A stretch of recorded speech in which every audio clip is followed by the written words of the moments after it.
Okay, we're starting. Okay, sounds good. The following program is sponsored by LBO Academy. This is the Lifestyle Business Owner Show, where we talk about the street smarts of small business. Your hosts are Aaron and Mayumi Muller, owners of 8 companies that run without them, and founders of the LBO Academy. It's your turn to discover how you can own a business that runs without you. Now, here's Aaron and Mayumi. Hello everyone, you're listening to Aaron Muller with the Lifestyle Business Owner Show, where we talk about the street smarts of small business. If you can't listen to this entire show today, you can always go to lboradio.com. That's lboradio.com and get this episode and any other previous episode we got. Also, you can go to YouTube, the Lifestyle Business Owner on YouTube. Subscribe to us. You'll get all these different episodes of the radio show as well. Our guest today is Eileen Mendel. She's a business strategist, life mastery consultant, motivational speaker, and author. She works with individuals and organizations, teaching them how to use transformational tools to develop a strategic business and life plan that will result in higher performance, increased productivity, and greater fulfillment. Also, we have my co-host, Mayumi Muller. She's not only my business partner, but also my partner in life. She's an amazing woman, a true hustler, and if I didn't have her by my side, I'd be lost, and I would never have the success I do. Mayumi, why don't you say hi? Aw, thank you, honey. Good afternoon, everyone. I am so excited to have Eileen on the show. Eileen. Hi, Eileen. Hi, how are you today? Good. Thank you so much for being on our show this afternoon. I'm so excited just because I love what you do. Yeah, and it's interesting. It's a different spin on it, right? It is. And I'm sure our listeners want to know, right? So the secrets to spur sustainable high business growth that no one ever talks about. Yes, I'm excited to talk about it. And I've never shared this beyond my client base, but I'm going to be writing an ebook shortly that will talk about these little tips and tricks that I've learned over 30 years of working with small businesses. I love it.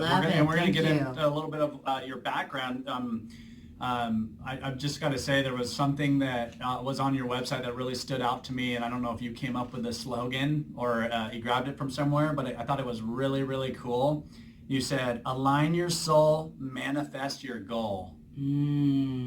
Was that yours, or did you get that from somebody? That's my own personal mantra. I love that. I use this my website because whatever you do, you have to be passionate about it. It has to be part of your overall, what I'm going to call your overall dream or vision. And it has to come from deep within your soul. You have to really want it. Yeah. That's awesome. So I see that you were formerly a high-paid corporate insider and expert on scaling businesses for a couple decades, right? And so now you're a coach, entrepreneur, and let's see, how did this all come from going from corporate America to becoming where you're at right now? Working with smaller businesses.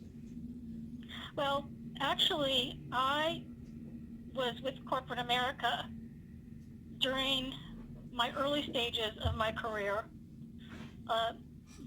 in short spurts, because I worked for a number of companies where I knew I was not a good fit overall for a large firm, but I was able to get the training and understand how the inside of a large firm works. And so I've worked for the pharmaceutical industry. I also worked for the financial industry as a wealth advisor. So I knew the ins and outs of particularly, and also I've worked inside some small high-tech companies, how they operate, what makes them successful, what, the process is for bringing in outside people, what the problems are. And so then when I figured all that out, I realized I have enough information to guide other small businesses. And in the meantime, I had started my own consulting practice after I'd worked for some large pharmaceutical companies and directed my focus strictly into that industry because I knew that industry like the back of my hand. the biopharmaceutical industry. So I was able to maneuver, and get in and out of the industry, knowing how they hire people, what they're looking for, what, I need to address, how to present myself, and other things that I found out. So when you start working in one industry, and of course, some of the same things that you learn in one industry cuts across many industries, because I worked in the area of marketing and business development. Sure.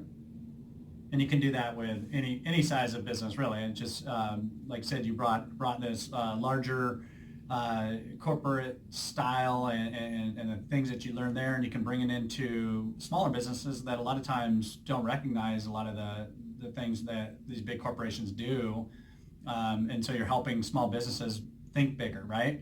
So one of the things that one of the notes I have here is you basically help people, bring their company to like a 7-figure type size business, but also helping them maintain the inner peace and harmony. So what does that mean when you do that for somebody? What's the inner peace and harmony? How does that fit with the growth of the company? Okay, so when I built my first business, and I didn't really know what I was doing, so this was my very, very first business, after I'd worked for Bristol-Meyer Squibb as a senior manager, and I learned the hard way, and also through the help of business advisors, how to tweak my business to get the momentum, and I had year after year growth of 100%. Wow. My first year in business, I was making, first year I was making $60,000, second year $125,000.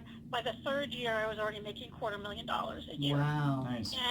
And that's phenomenal, because, I know that many businesses, small businesses, struggle even getting to, 5 or 6 figures. I mean, the higher 5 or even low 6 figures. And I learned back, in those early days, like I made a lot of mistakes. I made some big mistakes, which I had to, pay for, so to speak. Yeah. But I also learned the right way to do things through my own mistakes, and that's why another reason why I started this company that I currently have, which is InnerEdge International, because I have the inside knowledge now of knowing what not to do and what to do, so you don't waste time and money, because every mistake wastes time and money. And a small business cannot afford to do that. And so that's the peace and harmony, because you're teaching them how to do it and not make as many mistakes, so that they have a little bit more peace in that whole process of growing their company. Is that what you? Well, it's being more efficient with the resources, but also another thing. When I was building my company, I had a partner. I brought a partner in about, a little bit less than a year into my business.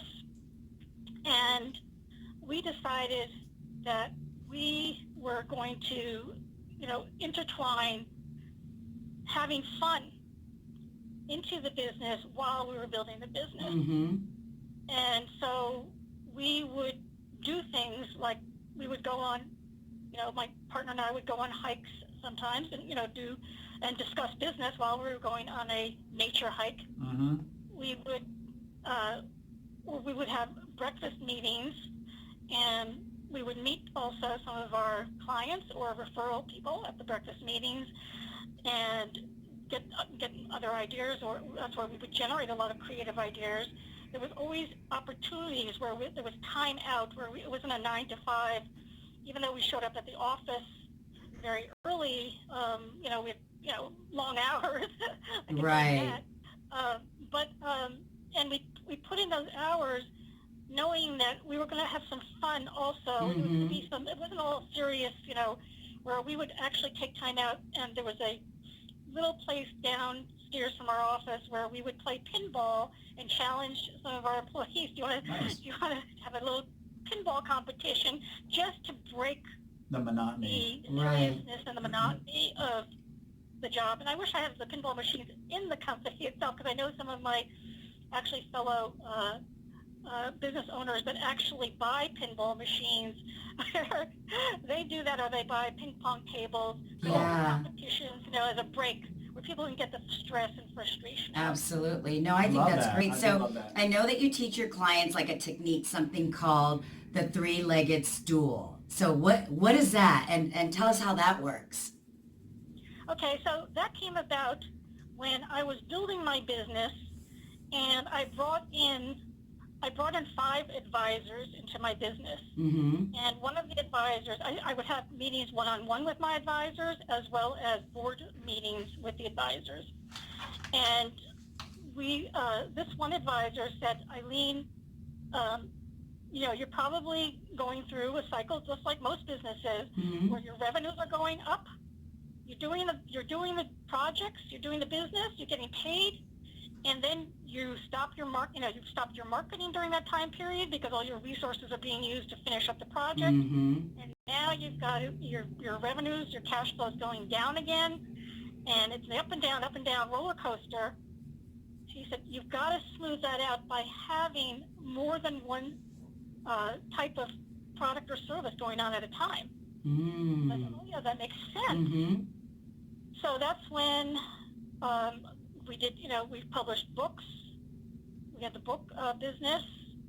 We had, there was, speaking business, and also the consulting business. So, and that's what I do today is I just started a podcast, and I've been speaking face to face, but the podcast allows me to speak to a broader audience.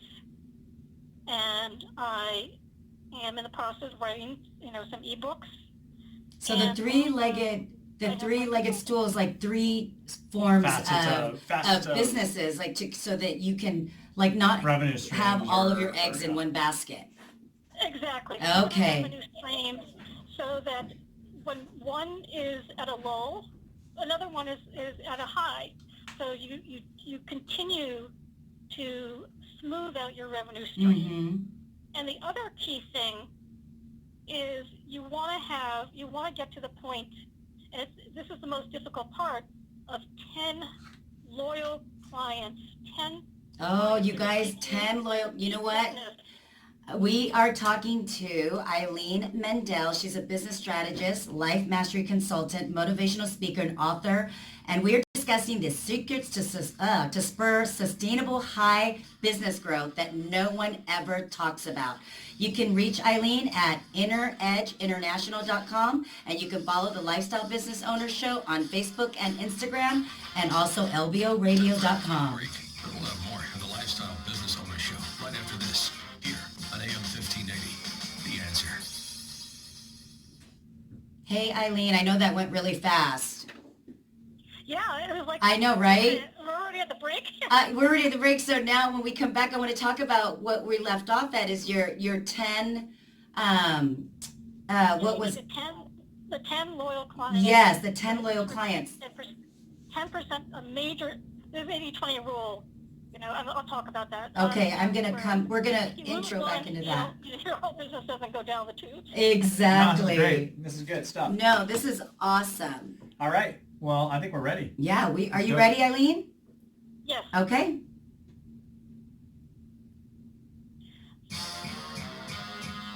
You're listening to the Lifestyle Business Owner Show with Aaron and Mayumi Moeller. Welcome back to the Lifestyle Business Owner Show, where we talk about the street smarts of small business. And today we're talking with Eileen Mendel. She's a business strategist, life mastery consultant, motivational speaker, and author. And we're discussing the secrets to spur sustainable high business growth that no one ever talks about. Eileen has been consulting and worked in corporate America for 30 years, and she's taken all of her experience, failures, her growth, and everything, and put it into a business. And the business, if you want to reach out to her, you can email her at inneredgeinternational.com. That's inneredgeinternational.com. Or at the end of the segment, I will give you her phone number. Eileen, we've had a few guests here in the past where they actually like to talk on the phone and text as well. So Eileen's one of those guest that actually likes to talk on the phone, so I'll give you her phone number so that you can reach out to her to schedule an appointment. So in the last segment, we left off with 10 loyal clients. And what do we do with them, Eileen? So you want repeat business from these clients. They're your top clients. There's the 80-20 rule. 80% of your revenue comes from 20% of your clients. Mm-hmm. So that loyal 20, the gold 20%, or just the 10 clients, it consists of, will generate 80% of your revenue. Mm-hmm. So when you lose one, you're not going to shake up the trees. That's only 10%, of the loyal of the 80%. Mm-hmm. So you can replace that person or that company with another good client. However, if you don't have those 10, you're still in an unstable situation. Mm-hmm. And you have to, it puts you under stress because you have to find out how you're going to get your revenue streams back up again. Right. So never rely on just a handful of 2 or 3. Sure. You've got to get to that golden number 10. 10. Absolutely. How did you come up with the number 10? Yeah. That is after talking to, again, one of my advisors said to me, and I don't know if it was my accounting advisor or which one, but they told me that has been the number that they've seen in the past that has kept businesses stable. That's great. And I can attest to that. I think that because we have some companies that we own that let's say they have recurring revenues, Mm-hmm. right, in their accounts, and I know that our core is the 10. Mm-hmm. We have 10 core. We have a lot more customers than that, but like those 10 core even customers that just kind of help our business just be, have most of the revenues that are coming through. So I agree with that. And the more the better sometimes, but as long as you have at least 10, right? Yeah. Like no less than 10. No less than 10. Minimum of 10. If you have more than that, you're in even better shape. Yeah, because I was doing some math on one of ours that we were renewing the contract, and I thought, man, well, at least it's only like 16%. This one our biggest customer, I'm like, at least they're only 16% of our revenues, but I was still stressing about that, right? And I found out when I looked at everything that they're actually only like 10 or 8% of our revenues because we have built the business, and it used to be 16%. So it definitely you don't want to lose such a huge revenue source just by losing a couple customers, because it can take you down real fast, absolutely. because your whole company revolves, the way you hire people and everything revolves around those clients, and then all of a sudden you lose a big one, and now there's no work, and you got to lay people off, and all kinds of crummy things happen. So speaking of hiring here with our company, do you have any, you have your business partner, and then do you guys have any employees? Right now, I run a virtual company where I have about 4 different partners where we collaborate That's great. and help each other. That's efficient. So, Yeah, that is. Right now, I don't have a payroll to worry about. Yeah. With this new, it's been around my company's been around for 6-7 years already, Mm-hmm. where I'm helping small companies, but I've decided right now I just don't want to bring in a partner, so to speak, or another high-level person. I want to just have virtual relationships where we work with each other and see, it's also a dating process where we see how we work together. Absolutely. And then we cement that and do more and more work together. That's great. Good for you. So that's how I model my current business. However, again, you have to be careful because the laws, monitor these things, whether they're a consultant or an employee. You have to have people that you can work with. Right. You don't have to give them any direction. They already know, Right. I understand what you need. I can do it. Because if you have to give direction, then they become an employee status and you have to pay payroll taxes. So what about loyalty, creating like customer loyalty? Do you have any advice on that? Yes, on customer loyalty, again, you have to identify as quickly as possible who are your best clients that are bringing in that revenue, and you treat them like they are royalty. You treat them, whenever you can, that you send them presents during Christmas. Mm-hmm. You remember, if they have an anniversary or birthday coming up, Yeah. Happy birthday or congratulations, your son just graduated from college or high school. So you become a little bit closer to those people so that there's not just a business relationship going on, Right. but you've got something even deeper going on with those 10 clients or with those loyal clients, so that it's hard for them to move away from you because they now trust you. It's hard, it takes time to build up the trust and that relationship. Right. And that is what's going to cement you to to them, so that you don't have to be fearful when you're going to bed at night that, I may lose them as a client. You understand them and they understand you on a human basis. I agree. I know we do. I do that too. I mean, I think it's important. It's funny how I'll send, thank you cards to some of our loyal, customers, or I have a referral program with some of our companies where, I'll send a gift basket or what have you. And it's really amazing how I think that we live in a society, I mean, you probably would agree with this, where we're always in a hurry, and people are in a hurry to get to nowhere. And it's really nice when you can sit at your desk and you get a card from your vendor or your consultant, and it just really reminds you of how it used to be back in the day where, I'm so sick of getting emails every single minute of the day.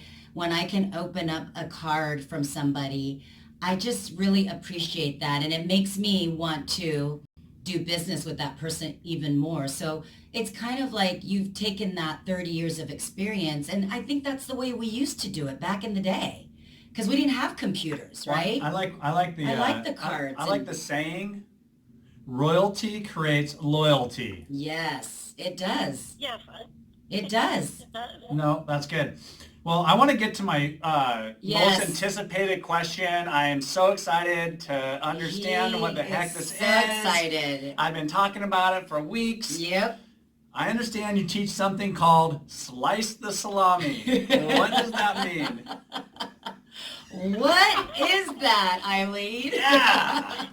I knew we had a good guest. I invented a name, actually, a conversation again with one of my advisors. That's why I strongly, and the companies hire mentors, they hire consultants or coaches and advisory teams, because they're going to learn a lot from people who've been there and done that. Yeah. So anyway, slice the salami. If you go to a deli, think about it. If you buy that whole big salami, it's X number of dollars. Let's say it's $15. But now if you buy it by the pound, okay, so it becomes $3 a pound. Mm-hmm. Or whatever, so then the person selling the salami makes $25 because they're dividing they're selling it by the slice rather than the whole salami at a time. Mm-hmm. So it also applies, okay, so that deli kind of mentality, they can make more money. The same thing, pizza by the slice versus a whole pizza. Yeah, you don't have to sell the whole Wine by salami. glass. Wine by the glass is more expensive than getting the bottle. Yeah. Right?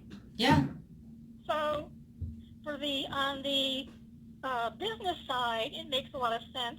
For the customer, if you start pushing a lot of stuff in their direction at one time and charging a lot of money, $10,000 for a full program or whatever, that's a lot to shove down their throat. Mm-hmm.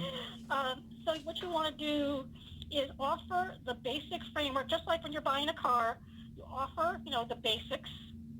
Now, if they want, power steering, you throw that in as extra. If they want, chrome wheels, throw them in as extra. Mm-hmm. So, if they want a little bit more, you play with that, but you want to have a basic framework to get them going, and then if they whatever they want to add in, they'll say, well, wait a minute, let's get you the basic car first. We'll write you up for that, and then we're going to add on all the luxury features. That's So great. they're not overwhelmed. They're not overwhelmed because now they can deal with it. It's like piece by piece. It's like Costco. They give you a sample, and then that sample gets you to buy Even the though Costco's product. selling you the whole big package. That's the whole they want salami the right whole there. salami. Well, you know what? Thank you so much, Eileen, for being on the show this afternoon. If you want to learn more about how Eileen can help you in your business, you can reach out to her at www.inneredgeinternational.com, or you can call her and schedule an appointment at 760-450-6133. She also accepts text. Here at the Lifestyle Business Owner Academy, we're not rendering financial or legal advice. We're not telling you what you should or shouldn't do with your business. We are simply telling you what we are doing personally. And when we come back, we're going to start our LBO segment. This is where you will get an opportunity to know us, and we will discuss how to buy a business, grow profits, and make it run without you. You want to make sure you guys all follow us on the Lifestyle Business Owner on Facebook and Instagram, and you can go to lboradio.com anytime, any day, and listen to any of our pre-recorded radio shows. Again, Eileen, thank you so much for being on the show this afternoon.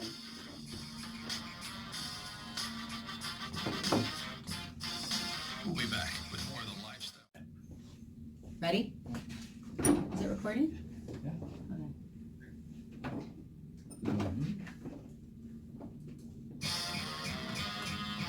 You're listening to Lifestyle Business Radio. When it comes to success in life and business, it matters who you take advice from. So let's get better acquainted with one of the hosts, Mayumi Moeller. Mayumi is the quintessential cosmopolitan success story. Born in Japan and raised in the United States, Mayumi's Japanese and African American heritage has helped her learn how to connect with people from highly diverse cultures and backgrounds. Following her coursework at the University of Washington, Mayumi pursued a career in modeling, working professionally in major metropolitan areas throughout the United States and Europe. During this time, Mayumi cultivated an elegance, charm, and winning attitude that crowned her Mrs. Washington State in 1995 and landed her less than 5 places away from achieving Mrs. America. Since that time, Mayumi has raised 5 amazing children while attaining to the highest levels of success in every field she's entered. A President's Award-winning real estate agent for John L. Scott for 10 years, the top sales rep of a Fortune 500 company, owner of 8 multi-million-dollar businesses, and the world's #1 trainer in self-running business ownership. Learn the secrets to success in life and business from this amazing woman at the Lifestyle Business Owner Academy website, lboacademy.com. That's lboacademy.com. Why build a business when you can build a lifestyle? Why build a business when you can build a lifestyle, y'all? Y'all. I know. Those are my words of affirmation. If I'm ever feeling like in a crappy mood, I just listen to him talk about me. Okay. Well, let's get to this. This is a great, interesting segment we're going to be talking about. Yeah, I thought so. You know, I was reading an article the other day, and it really was pretty cool. It was kind of very, almost eye-opening, like, wow, you know, like that. I didn't even think about it that way, but but I totally see it. So I want to go over the article. Yeah, let's go over it with you guys. So basically, the article was a simple way to actually stick to your goals and why you don't need motivation to do it. Right? I mean, this goes against all the things you see on social media. Just do it. Action. Do action now. Right? I mean, it's all about like, we're going to be like motivated every day, you know, and we think that we have to be motivated to get things done. But guess what? They're finding that motivated people aren't any more productive than less motivated people. So, what this study was published in the British Journal of Health Psychology, and it was about how to make exercise a habit.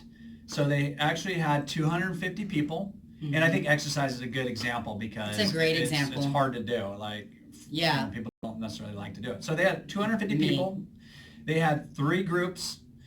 And so let's see, the group number 1, they were a controlled group. They were asked to keep track of how frequently they exercised over the next 2 weeks. Before they left, each person was asked to read the opening 3 paragraphs of an unrelated novel. So that was the control group. Okay. And then group 2 was the motivation group, right? Yeah. So they were also asked to keep track of how frequently they exercise over the next 2 weeks. Then each person was asked to read a pamphlet on the benefits of exercise for reducing the risk of heart disease, okay? Participants in this group were also told that most young adults who have stuck to a regular exercise program have found it to be very effective in reducing their chances of developing coronary heart disease. Okay, that's group 2. Then they had group 3, which was the intention group. Intention group. So after being told to track their exercise, they were also read the motivational pamphlet and got the same speech as group 2, okay? This was done to ensure that group 2 and group 3 were equally motivated, okay? So unlike group 2, however, they were also asked to formulate a plan when and where they would exercise over the next week. Specifically, each person in group 3 was asked to explicitly state their intention to exercise by completing the following statement. So the statement is, during the next week, I will partake in at least 20 minutes of vigorous exercise on the day, time of day, and the place. Okay, so that's what they were told to do. So they wrote it down Had to write it down. specifically as to what they were going to do. Yep. This was group 2, right? Yep. Or No, group 3. This This was is group 3. This is So group 2 intention was group 2 was the motivating group. Yep. Okay. They were like, yeah, just do it, Come on, right? do it. Okay. All right. So the surprising results, motivation versus intention. 2 weeks later, the researchers were surprised by what had happened to these 3 groups. In the control group, so this is the group group 1, which they were basically just told, hey, work out once a week. Mm-hmm. They were told to read something that was unrelated. Yep. So no motivation to do it or anything like that. 38% of the participants exercised at least once per week. Okay?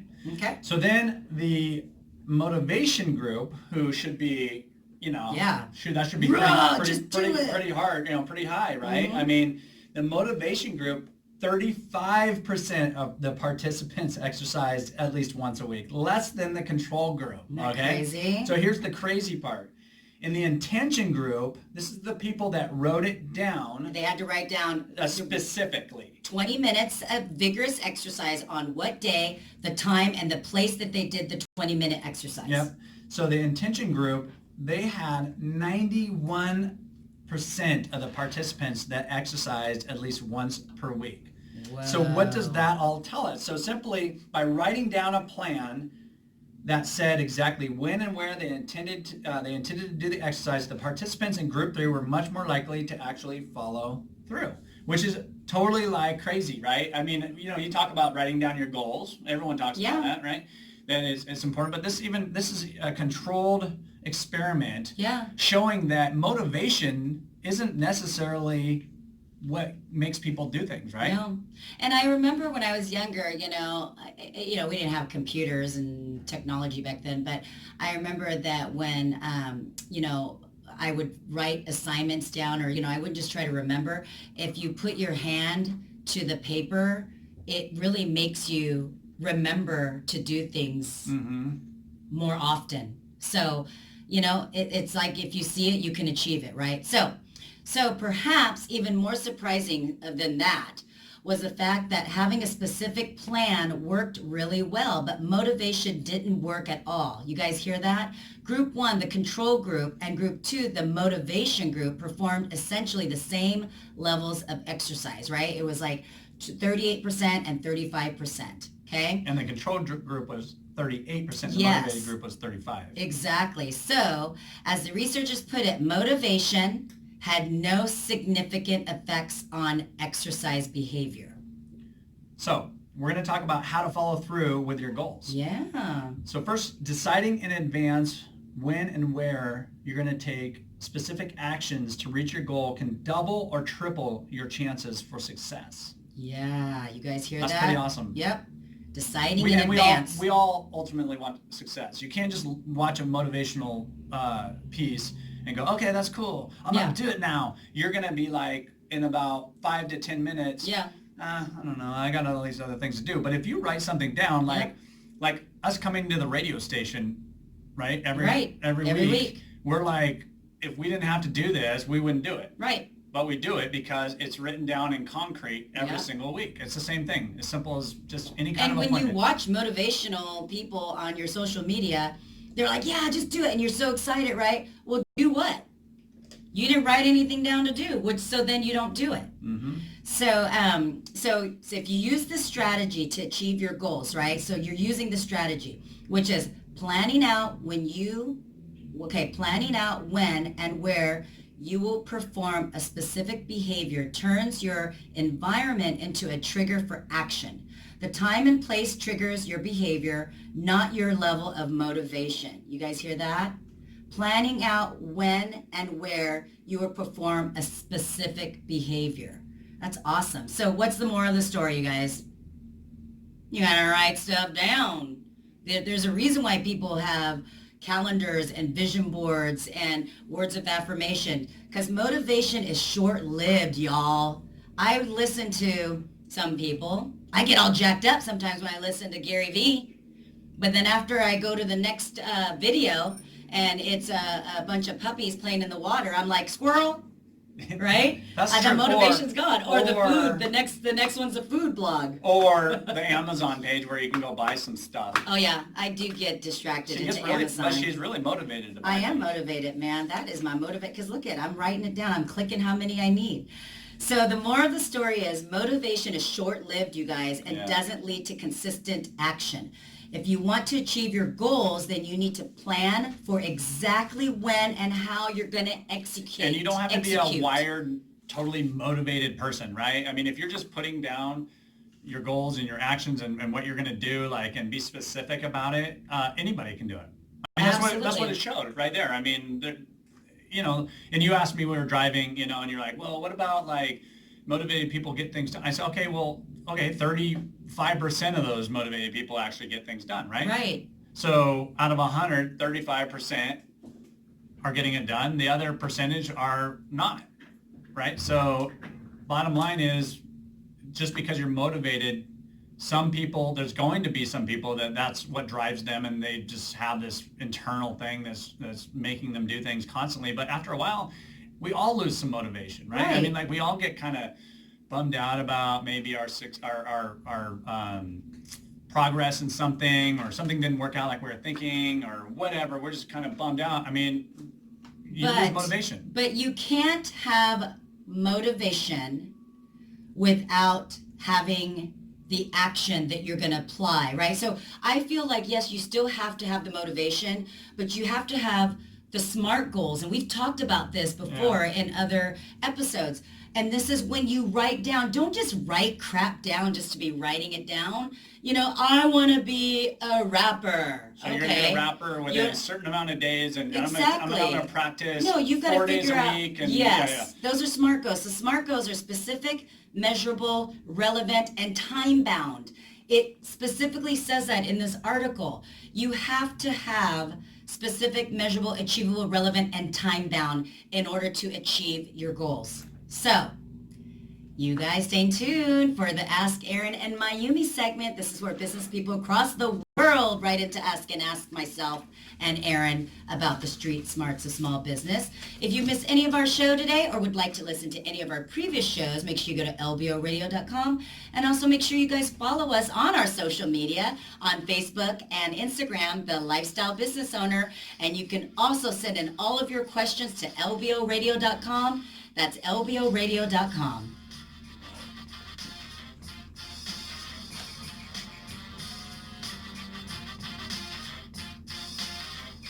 The Lifestyle Business Owner Show continues after this on AM 15.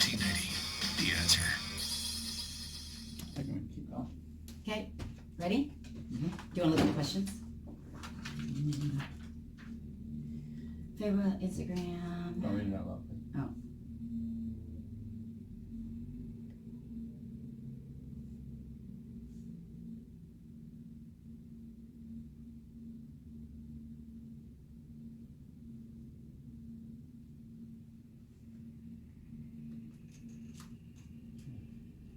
Got it? Yep. Okay.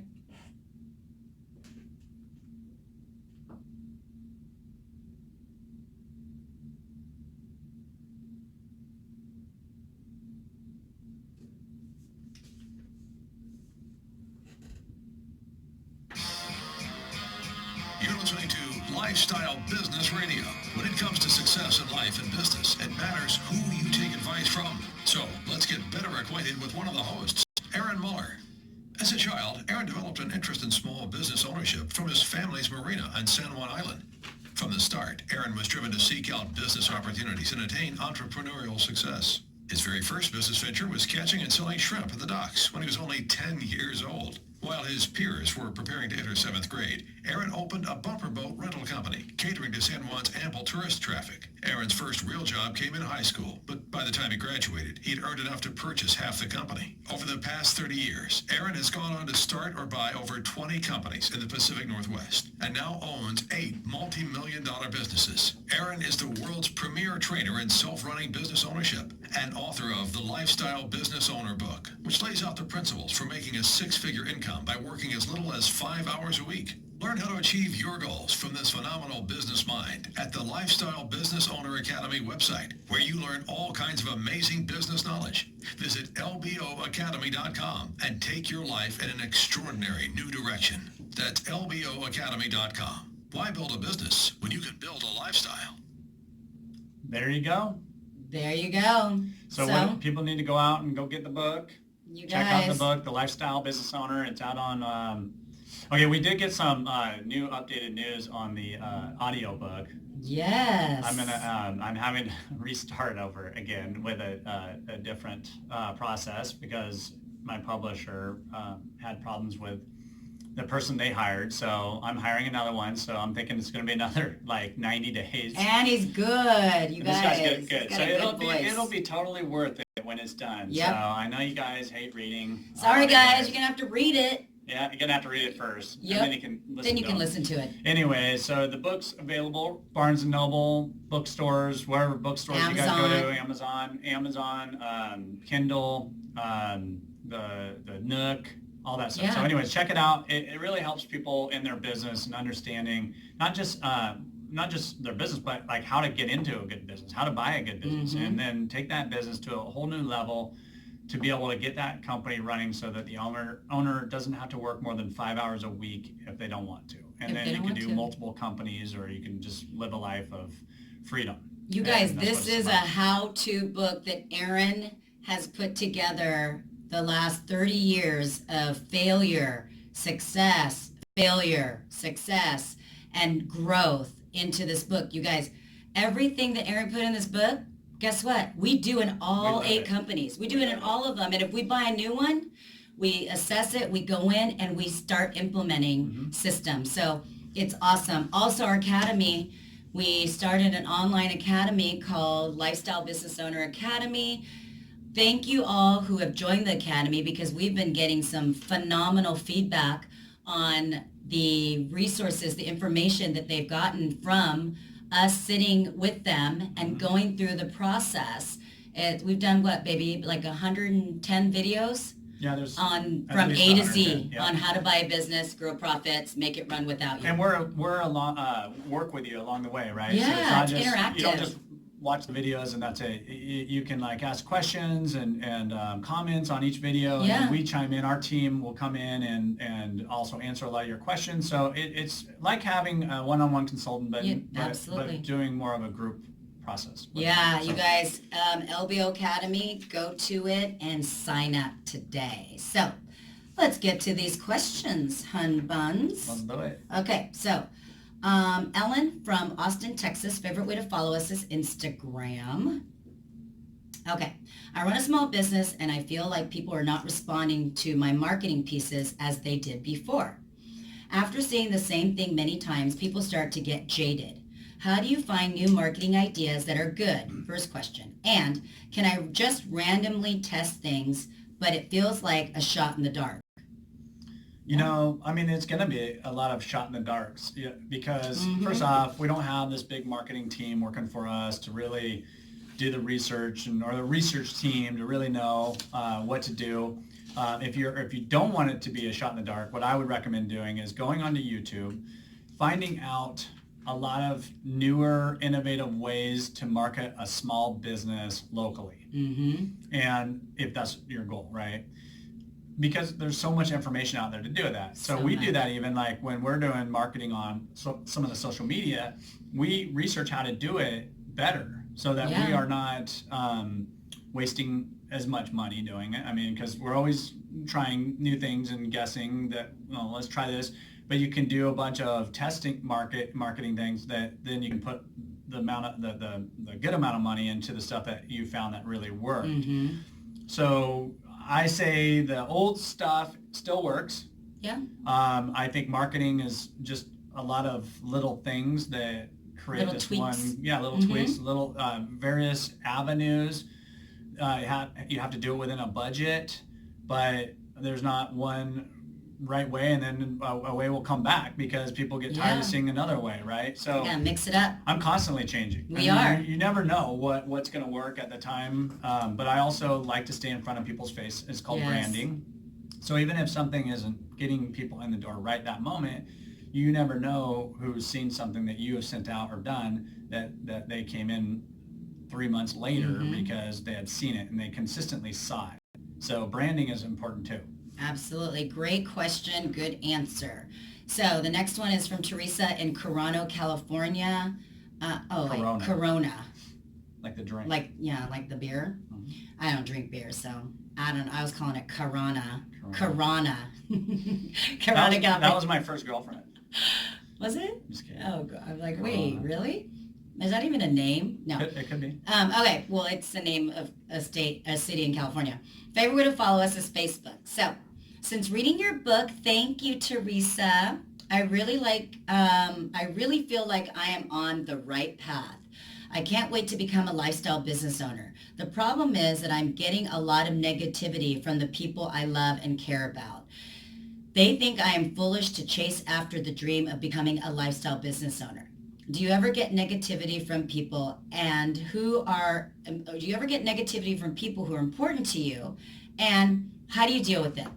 Oh, that's good. I have a way too, but you can answer her. Well, why don't you answer it? Why don't you answer it? Well, Okay, well. We'll both answer it All right. So basically, it's your life, right? So what really matters is what makes you happy, and that's what this whole lifestyle business owner thing is all about. It's doing what's going to give you the lifestyle you want, and other people don't have to live your life.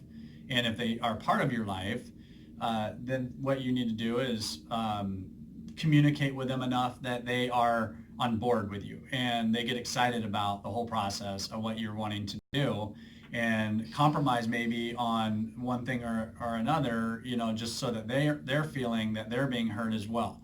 But if it's just your parents or something like that or whatever, and you're just trying to better your life, you only live once.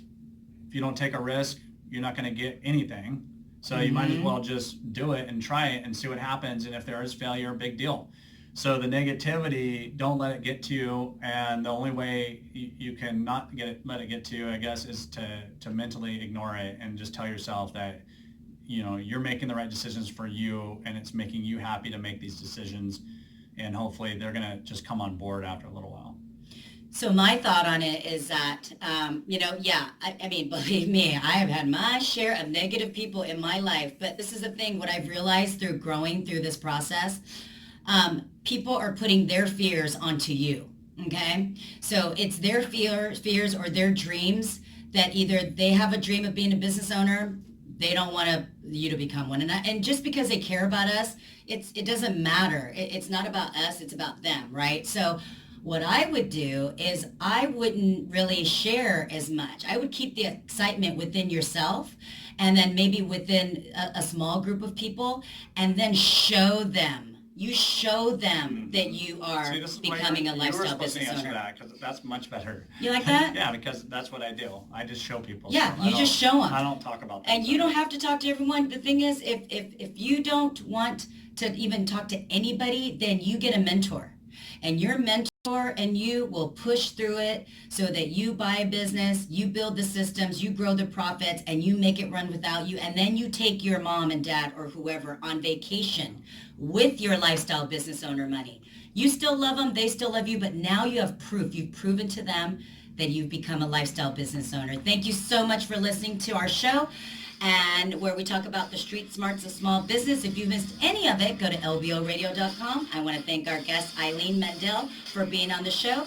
And you can follow us on Facebook and Instagram, and we will see you next week.